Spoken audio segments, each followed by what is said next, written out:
Now we have to prepare our strip for making it for the flap. It's the flap strip strap piece that you want. I'm doing an unwoven piece. So what you need to do is draw a line along the centre. This is 4 inches wide, so you need to draw 2 inches in and just draw a line straight down the centre. And then you can either use glue or double-sided tape. I love my double-sided tape. This tape sticks to, it's that product there. Oh, I'm trying to get it out of the light. It's a bit shiny. And this is 3mm wide. You can get it in different widths. I adore this product and I use it all the time on everything. Especially zips. It's great for zips. I think I probably mentioned it in the last video. I'm probably going to drive you insane every time I pick it up. I talk about it. So, let me take off the plastic covering.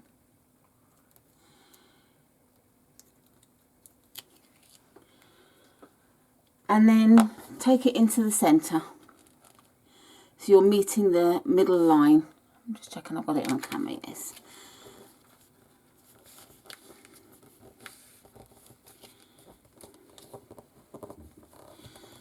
Press it well. And again on the other side. I do have some vinyl that it doesn't work on for some reason. So I do have to use glue, which is a bit annoying because it's time wasting. Right. So that's that piece all nicely stuck. Now the other thing is, in the pattern, it says to mark a line at 4 inches.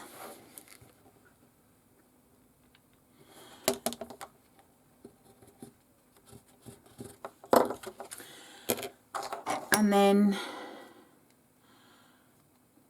put some tape at the end.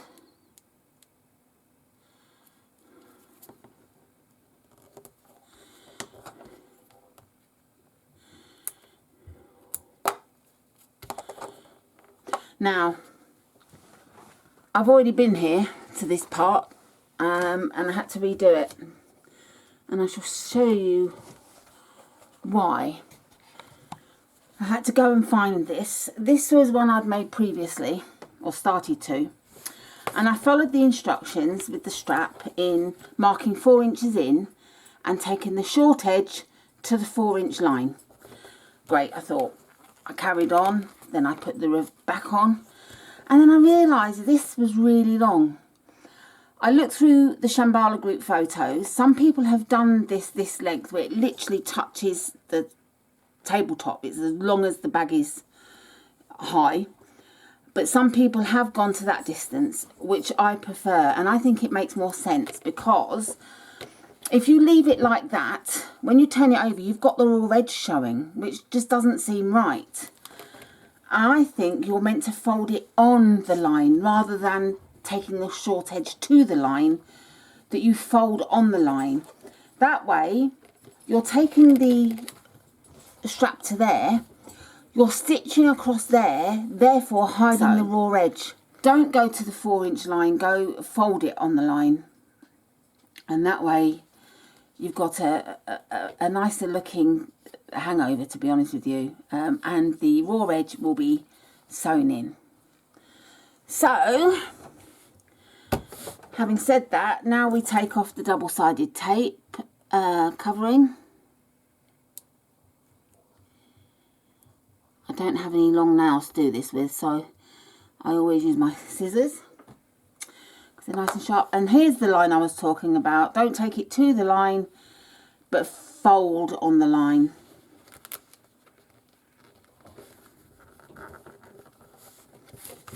And make sure when you turn it over you haven't got any sides poking out. So that's nice and neat. Now we have to sew it down, across and back up. I'm not going to show you me doing that because you know what to do, down, across and up. And I should be back when I've sewn it. So we've sewn around the edge and along and back up.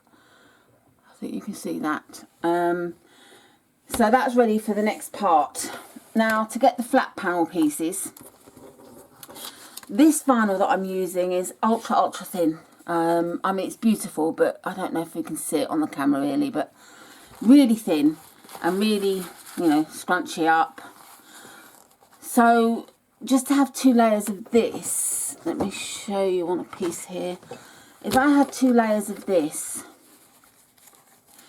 it's still really soft and just doesn't really, I don't think, gives a very good firm hold. So I've got my trusty Decoville Light, which I adore. It's thin, so you don't feel any bulkiness like with the Peltex. If you use Peltex, great as it is, and I do use it a lot, for things like this it's not very good because you get the padded feel, and I don't want this to feel padded. I want it to feel crisp and sharp, you know. It's like really good. So using Decoville Light gives you a stronger feel, more structured, without the padding. You can get Decoville Heavy, which is more towards the feeling of Peltex, but I use Decoville Light, one-sided fusible, and so I fused it to this side, to the back of the flap, so that's ready to go when we come to use it. Now we've got the top side of the flap that I'm going to use, and we need to attach this to the flap. Now to find the center point, I get my little ruler and I measure one side to the other. It's literally a smidgen over 9 inches, like 9.1 inches. So I just make sure that I'm dead center on that and mark the 4.5 inch point. And then I want to mark 1 inch either side. My strap's 2 inches and I want to mark 1 inch either side. Then I do the same at the bottom. Mark the center point and again 1 inch either side, because I want to make sure that I go straight down and not slightly off. And put the raw edge of the strap to the top, and then you line it up with the lines that you've marked top and bottom, both sides. I'm happy that that's lined up properly. And you can either use double-sided tape, some glue, or do it freehand to sew down. I'm just going to put a small amount of double-sided tape along the back in the middle.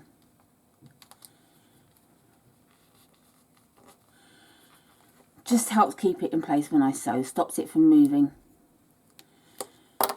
So again, making sure that I'm dead center, which I am, push it down. Now the other part is you want to measure from the edge 1.25 inches up. So there we have 1 inch and there we have 1.25 inches, and draw a line across there.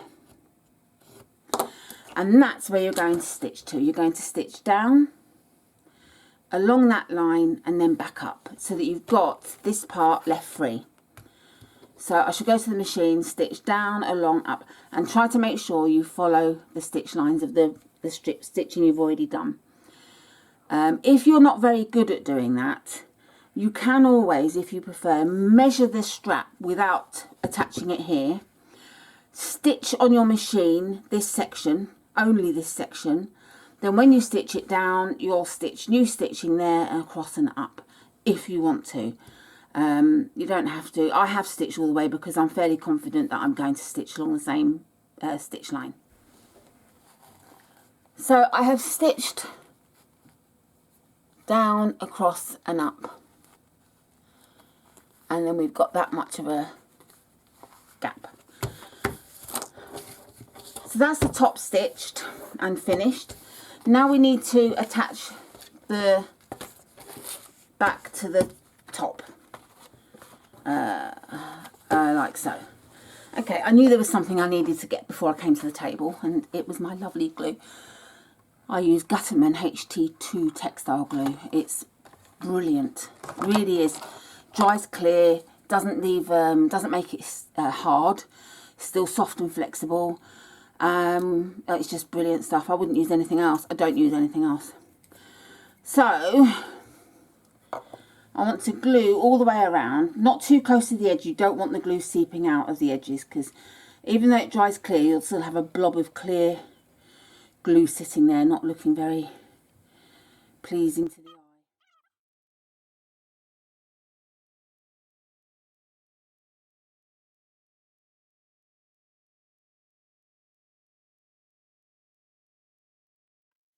That's that. Now you can either take the wet to the dry or the dry to the wet, whichever you prefer, and carefully place it on. Hopefully the glue you're using allows you to move things around should you need to. Mine does.